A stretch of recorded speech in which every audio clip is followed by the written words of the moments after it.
Oi, gente, eu sou a Letícia. Eu sou a Rafa. E estamos aqui para mais uma aula de doutrina. Então, gente, como foi no final da aula passada, aula 2, a gente conversou sobre os meios para vencer as suas tendências desordenadas, essas tendências que a gente adquiriu a partir do pecado original, o pecado dos nossos primeiros pais, Adão e Eva. E você tem o quê? Os 3 principais tópicos. É Deus, o sumo bem, o principal bem que a gente tem. Os sacramentos, aí eu falei na ordem invertida, né? Mas esses sacramentos no final que eu vou falar. E a oração também, a aula de agora vai ser com esse foco nos sacramentos. Então, assim, eles servem para vencer essas nossas tendências e eles são extremamente necessários para sua vivência da vida cristã, para você ter uma vida cristã realmente forte. E esse é um motivo por existir os sacramentos, e foi Jesus Cristo que os instituiu. E o que é um sacramento? Todo mundo fala o que é um sacramento. Se você tem uma criação, se você teve uma criação católica desde pequeno, você já pode ter ouvido falar em uma aula de catequese, enfim. E o que é isso? É um sinal sensível e eficaz que Jesus Cristo estabeleceu pra gente. Eficaz porque ele realmente funciona, podemos dizer assim, porque a gente tem o exemplo dos santos, por exemplo. Os santos foram pessoas muito agraciadas por Deus e os sacramentos são muito bem falados por eles, né? Desde o primeiro século da igreja. Eu repeti a igreja. Enfim, e eficaz e sensível porque ele alcança o nosso paladar, a nossa audição, o nosso olfato. E Jesus Cristo, para que serve assim? Por que Jesus fez isso? Por que ele estabeleceu esses sacramentos? Porque a partir do momento que houve a queda de Adão e Eva e teve essa nossa condição de estar sempre em uma inclinação ruim, ele quis nos ajudar, ele não ia colocar a gente, se vira agora, eu não vou mais ajudar você não, porque você me ofendeu. Não, ele quis nos ajudar, não foi à toa que Jesus Cristo, muitos anos depois, veio à nossa terra, digamos assim, a nossa terra. E aí, ele quis para nos ajudar, por isso que a eficácia dele. E aí, por que sinal sensível, por exemplo? O que seria um sinal sensível de fato? Você tem um exemplo da água no batismo, ou do óleo que também tem no batismo, o óleo que tem na crisma, que a gente vai falar, dar um resuminho de cada um específico. E além disso também tem as fórmulas que a gente normalmente escuta. Então, por exemplo, quando um bebê ou qualquer pessoa é batizada, o padre fala a fórmula: eu te batizo em nome do Pai, do Filho e do Espírito Santo. Isso que torna aquele sacramento válido. Ou quando você se confesse, no final da confissão, o padre fala: eu te absolvo dos seus pecados, em nome do Pai, do Filho e do Espírito Santo. Então, de forma geral, os sacramentos vão ser, como disse nosso padre, o São José Maria Escrivá, fundador do Opus Dei, vão ser pegadas que Jesus Cristo deixou para nos guiar no caminho da santidade. Então, o que seria a santidade? A imitação de Cristo. Então, muitas vezes as pessoas olham para a religião católica e pensam, é um monte de regra, um bando de regra que o católico, que se diz católico, tem que seguir. E não, isso tem um objetivo muito maior, não são regras, são passos que nos tornam muito mais capazes para atingir aquele nosso objetivo, que é justamente imitar Cristo. Por exemplo, e não imitar Cristo de uma forma endeusada, mas numa amizade que você tem com a pessoa, de você conseguir aconselhá-la bem, conter seus sentimentos de inveja, de orgulho. Então, tudo isso é necessário para uma boa vivência aqui no nosso planeta, em forma geral, com a humanidade. Isso é muito imprescindível, né? Então, gente, os sacramentos são 7, né? Nós temos os sacramentos que nós chamamos da iniciação cristã, ou seja, eles nos introduzem na fé católica. O batismo, que é o sacramento pelo qual os nossos pecados são redimidos. Nós temos o sacramento da Eucaristia, em que nós recebemos o próprio Cristo em corpo, sangue, alma e divindade, na hóstia consagrada. E nós temos o sacramento do crisma, que também é chamado de confirmação. É o momento em que, por conta própria, por livre e espontânea vontade, uma pessoa ela assume o desejo e ela assume a responsabilidade de seguir os caminhos de Cristo pela igreja. Nós temos também aqueles sacramentos que nós chamamos de sacramentos de serviço, né? São os sacramentos que eles vão nos auxiliar a servirmos de uma maneira mais específica que cumpra a nossa vocação, nosso chamado, a nossa missão nessa terra. Então, nós estamos aqui para imitar a Cristo, mas nós o imitamos de maneiras diferentes, conforme nós somos chamados. Então, existe o sacramento, por exemplo, da ordem, que é o sacramento que os padres recebem, né? Os nossos sacerdotes. Eles recebem o sacramento da ordem e eles vão servir a Igreja de Cristo por meio deste sacramento. E existe o sacramento do matrimônio, né? Em que as pessoas se casam para servirem a igreja, servindo umas às outras, servindo a sua família, certo? E nós também temos os sacramentos de cura, que são a unção dos enfermos, que esse sacramento ele é recebido quando uma pessoa está com um estado muito grave de doença, geralmente, então ela recebe a unção dos enfermos, para que ela esteja preparada, né, para tanto ela pode, por exemplo, ser curada, ela pode melhorar ou ela pode partir ali, né, ela pode morrer nessa proximidade com Cristo, né, ajudando ela a vencer essas últimas batalhas espirituais. E o sacramento da confissão, né, a confissão, ela vai nos ajudar a nos religarmos a Deus. O que acontece, né? A gente falou aqui, no batismo, todos os nossos pecados, eles são apagados, eles são perdoados. E aí você pode se perguntar, então, por que a gente precisa da confissão, né? E tudo mais. Mas, a partir dessa nossa inclinação natural ao pecado, nós acabamos, pelas nossas próprias forças, caindo novamente. Nós acabamos errando novamente. E nós precisamos desse auxílio de Cristo para que nós possamos voltar ao caminho. Então, o sacramento da confissão, ele também é chamado de reconciliação, porque ele vai nos religar, ele vai nos reconciliar com Cristo e com os irmãos, certo? Então, basicamente, existem passos que nós precisamos seguir para que nós possamos fazer uma boa confissão, né? O primeiro deles é o exame de consciência. E, como o nome já diz, você vai examinar a sua consciência, você vai refletir, você vai parar, tirar um tempo e você vai refletir, né? Será que eu estou desagradando a Deus em determinados aspectos da minha vida? Você vai olhar para a sua vida e vai ver o que está errado, o que está me afastando de Deus, o que está me afastando do caminho para a minha santidade. E aí, a partir desta reflexão, certo? Deste exame que você vai fazer, vem o segundo passo, que nós chamamos de contrição. É o momento em que eu percebo, poxa, de fato eu estou ofendendo a Deus. E eu me arrependo. Eu me arrependo de estar quebrando essa amizade com Cristo. Eu me arrependo de estar me afastando do caminho e do propósito tão belo que Deus criou para a minha vida. E esse arrependimento, ele não necessariamente é algo sensível, certo? Eu não preciso, nossa, eu senti, eu chorei. Eu simplesmente me arrependo, eu percebo que aquilo é errado.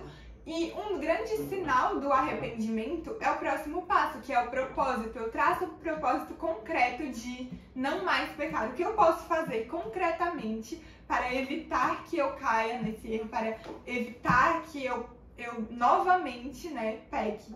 E aí, depois nós entramos no quarto passo, que é a confissão propriamente dita, né? E aí, nós costumamos falar dos 4 Cs da confissão, né? E o que são? A nossa confissão, ela precisa ser, primeiro de tudo, concreta. Ou seja, quando eu analiso, quando eu faço meu exame de consciência, não basta dizer, por exemplo, eu tive preguiça. Eu tive preguiça de quê? Certo? Eu tive preguiça quando? Em que momentos, em que situações concretas da minha vida eu tive preguiça e no que a minha preguiça me atrapalhou? Então, poxa, eu tive preguiça e eu não estudei no momento em que eu tinha me proposto a estudar uma determinada matéria, certo? Então, a gente tem que fazer com que tudo que nós vamos falar na confissão seja extremamente concreto, seja extremamente ligado à nossa vida, certo? Não algo genérico. O segundo ponto é que a confissão tem que ser clara, certo? Eu não posso ter aquela dubiedade, aquela coisa que, poxa, a pessoa vai ficar em dúvida, será que era isso, será que era aquilo? Não, eu vou falar para o sacerdote de uma maneira clara, poxa, eu fiz isso, sabe? De forma que dê para compreender muito facilmente aquilo que eu estou tentando mostrar. O outro ponto é que ela tem que ser concisa, ela tem que ser rápida, breve, objetiva, certo? Então eu não tenho que falar, mas eu fui preguiçoso porque, poxa, sei lá, não, mas a minha mãe, sabe? E aí aconteceu. Não, gente, você tem que falar, eu fui preguiçoso e eu não estudei quando eu deveria ter estudado. Pronto, certo? Você tem que ser muito objetivo ali, você não precisa contar histórias, você não precisa explicar todo o contexto daquilo, certo? Inclusive, a concisão, ela é um grande sinal dessa sinceridade do nosso coração, né? Porque muitas vezes a gente tenta contar uma história para tentar, como que justificar, certo? Mas eu fiz isso, mas tem uma explicação por trás. Não, a gente precisa ser conciso e objetivo e simplesmente narrar o que a gente fez. Pronto. E ela tem que ser completa. Ou seja, eu não posso deixar de falar nenhum pecado. Certo? E aqui, quando nós estávamos falando sobre os pecados, é importante que a gente entenda que existe uma distinção entre os pecados, né? Nem todos os nossos pecados, eles têm a mesma gravidade. Então, nós temos pecados que nós chamamos de veniais e nós temos pecados que nós chamamos de mortais ou graves. Mas, antes de eu falar sobre isso, é importante a gente relembrar o que exatamente é um pecado. O pecado é aquilo que ofende a Deus. Certo? E quando nós ofendemos a Deus, a gente não fala necessariamente de uma ofensa direta apenas a Deus, mas se eu ofendo, por exemplo, um irmão, né? Se eu ofendo uma pessoa que convive comigo, uma criatura de Deus, eu estou também ofendendo a Deus, certo? Então, é muito importante nós lembrarmos que isso é o pecado. E é fácil da gente compreender que existem graus, que existem níveis diferentes de pecado. É como quando você briga com um amigo seu, né? Por exemplo, existem ofensas que têm graus diferentes. É muito diferente eu, sei lá, chamar o meu amigo de chato, falar, sabe, não quero falar com você agora. E eu difamar o meu amigo, falar mal dele pelas costas. São ofensas totalmente diferentes. Então, da mesma forma, né? Quando nós ofendemos a Deus, existem graus em que nós podemos ofendê-lo. E aí, os critérios para nós reconhecermos se um pecado é mortal. O primeiro deles é a matéria grave, certo? Então, o pecado mortal, ele vai ser algo que é realmente grave. Como é que eu vou saber se algo realmente é grave? É porque eu julgo que aquilo é grave? Não. A matéria grave é aquilo que fere diretamente os 10 mandamentos ou os 5 mandamentos da igreja, certo? Então, um pecado, ele vai ser de matéria grave se, por exemplo, nossa, matar uma pessoa é matéria grave? Sim, certo? Nós temos um dos mandamentos que diz não matarás, certo? Eu estou ofendendo diretamente o mandamento que fala isso. Então, esse pecado, ele vai ter uma matéria grave. Mas não basta ele ter uma matéria grave, porque eu preciso ter a plena consciência, certo? Então, eu preciso saber que aquilo é um pecado. Então, se por algum motivo, né, se eu não sabia, eu não tinha certeza se algo que eu fiz era pecaminoso, aquilo não vai ser considerado um pecado grave, certo? Porque eu não estou na minha liberdade completa escolhendo ofender a Deus. Por quê? Porque eu não sabia, eu não tinha certeza, eu não tinha aquela consciência de que aquilo era uma ofensa a Deus, certo? E o terceiro critério vai ser o consentimento deliberado, ou seja, quando eu sei que algo tem uma matéria grave, quando eu tenho consciência de que aquilo é pecado, eu tenho certeza de que isso é pecado, mas mesmo assim eu escolho fazer. Ou seja, eu dou o meu pleno consentimento. Eu escolho, na minha liberdade, fazer aquilo. Certo?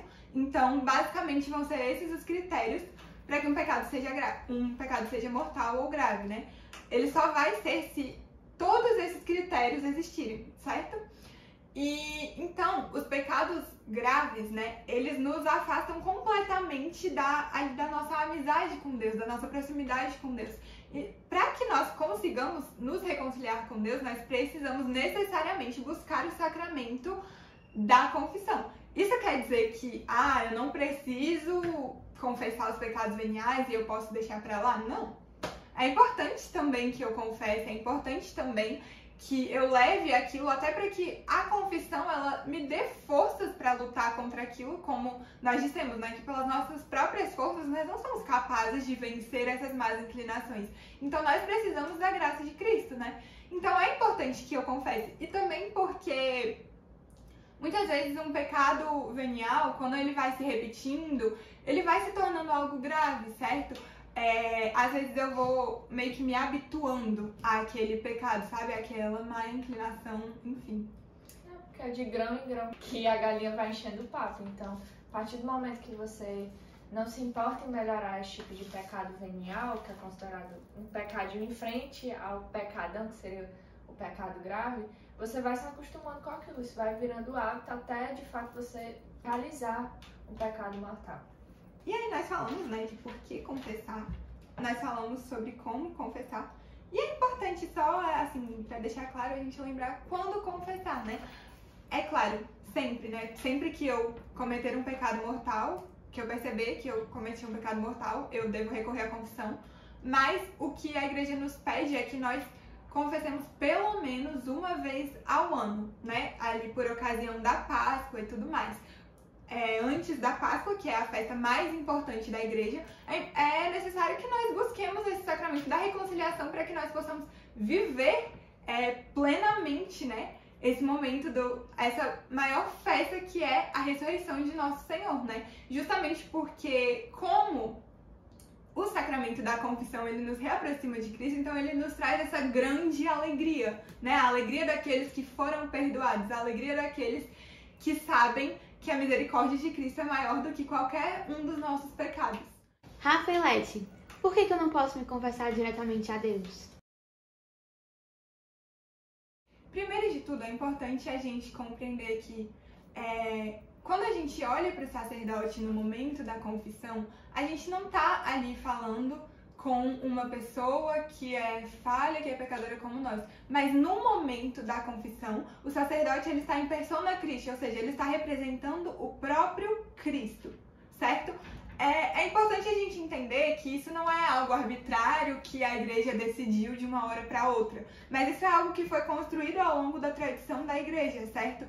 Quando Cristo, ele fala, né, que ele entrega aos apóstolos, na verdade, a quem perdoardes os pecados, eles lhes serão perdoados, a quem retiverdes, eles lhes serão retidos, certo? Então, Cristo, ele está instituindo que os pecados, eles sejam perdoados por meio de uma pessoa que serve como instrumento, certo? E é muito importante, então, nós compreendermos que ali, naquele momento, eu não estou me confessando com o sacerdote X ou Y. É por isso que também não faz muita diferença, né? Tem gente que fala assim, eu não me confesso com padre tal, eu não gosto de me confessar com tal padre. Mas é importante a gente entender que não importa o padre, certo?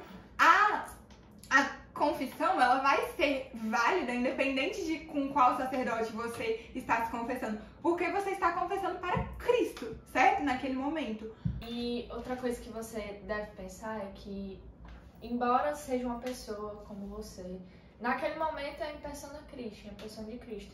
Então o sacerdote, enquanto ele está ouvindo os seus pecados, você relatando os seus pecados, com as 4 características, os 4 Cs, você não está sendo julgado por ele, porque muitas vezes a pessoa ela retarda essa situação da confissão porque ela tem vergonha, eu cometi muitas coisas ruins, eu não sou digno de merecer isso. Todos são dignos de receber essa graça, que são graças específicas para cada pecado que você confessa diante do sacerdote.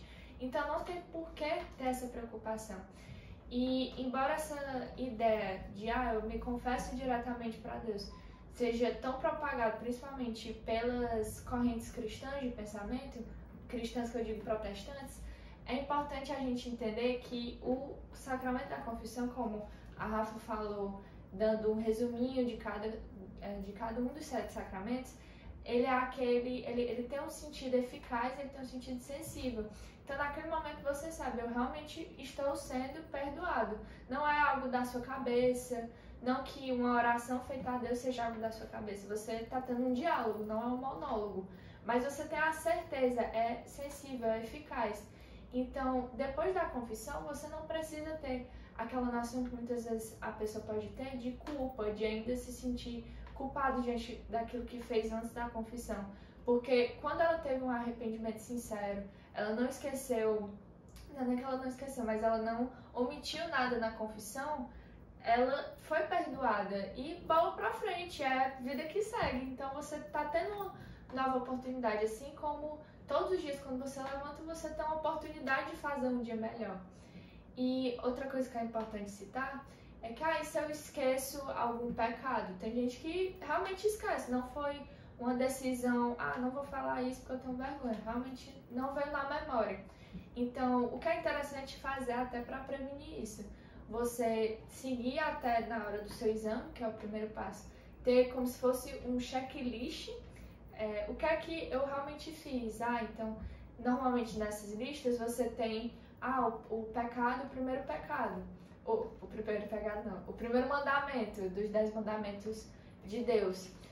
Eu pequei, tem esses pecados, eu fiz isso, isso e isso. O segundo mandamento, eu fiz isso, isso e isso. Isso te direciona mais, porque às vezes você não vai estar com aquilo na cabeça naquele momento do exame e provavelmente vai esquecer. E daí, de fato eu esqueci, eu fiz essa lista, eu anotei, porque é importante anotar, porque a sua memória também não é 100%. E, mas eu esqueci no final das contas. Então você fala na próxima confissão. Também não precisa ficar de uma forma desesperada, eu esqueci, Deus não me perdoou. Na próxima você fala, porque realmente foi perdoado.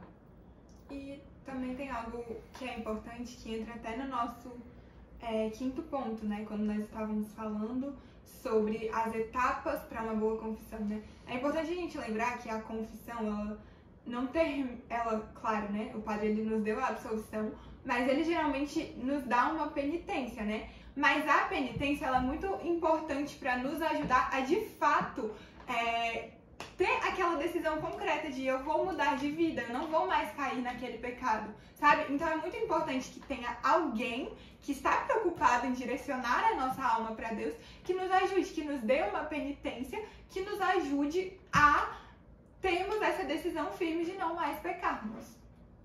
E, gente, esse primeiro passo que a Rafa falou, antes de você fazer a confissão, que é justamente o exame de consciência, é importante que você faça não somente naquele momento em que a confissão está marcada, ou antes de entrar na fila da confissão, que tem em qualquer paróquia. Você faça diariamente esse exame.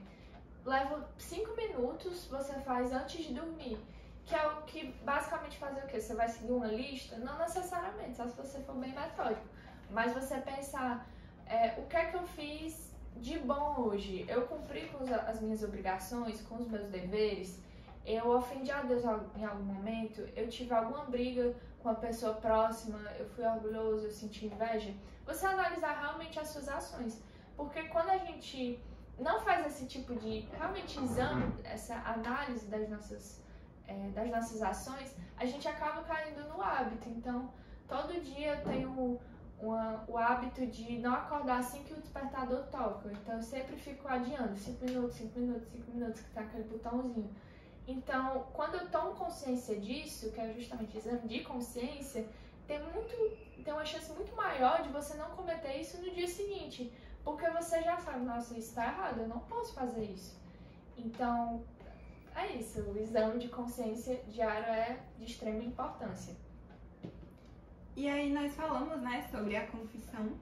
E a confissão, ela é um dos sacramentos que nós temos acesso, assim, quantas vezes praticamente nós quisermos, né? Nós podemos nos confessar sempre. É diferente de, por exemplo, o batismo, né? Que eu só sou batizado uma vez na vida, eu só sou crismado uma vez na vida e tudo mais. Mas quando a gente está falando sobre a confissão, a gente pode nos confessar sempre, né? E a gente deve nos confessar sempre. Quando eu falei aquilo, né? É um pedido que a igreja nos faz que nós confessemos pelo menos uma vez. Mas eu também tinha citado, né? Que todas as vezes que nós percebemos que nós cometemos um pecado mortal, nós precisamos recorrer à confissão. Até porque, se eu tiver cometido um pecado mortal e eu ainda não tiver me confessado, não posso receber a Eucaristia, certo? Porque justamente eu criei uma barreira entre eu e Deus, certo? Com o meu pecado mortal. Então, como eu vou receber o próprio Cristo vivo dentro de mim, certo? Então eu preciso me confessar, eu preciso lavar a minha alma novamente para que eu possa receber a Eucaristia. Então é muito importante, porque a Eucaristia, que vai ser falada na próxima aula, ela é um grande combustível para nossa fé, para nossa alma. Então nós não podemos deixar, né, de receber, nós devemos buscar recebê-la o máximo possível. E é por isso também que é tão importante que você se confesse regularmente. Então é isso, gente. Essa foi a nossa terceira aula de doutrina. Embaixo nós vamos deixar alguns links ou algum link que quem se interessou mais sobre esse assunto possa acessar e realmente se aprofundar, porque essas aulas são mais para você iniciar nessa sua vida cristã que foi deixada de lado ou que você nunca teve. Então é isso, gente. Muito obrigada. E não percam a próxima aula, que vai falar justamente sobre esse sacramento da Eucaristia. Justamente, certo? Comprometimento. E é isso, obrigada. Obrigada. Tchau.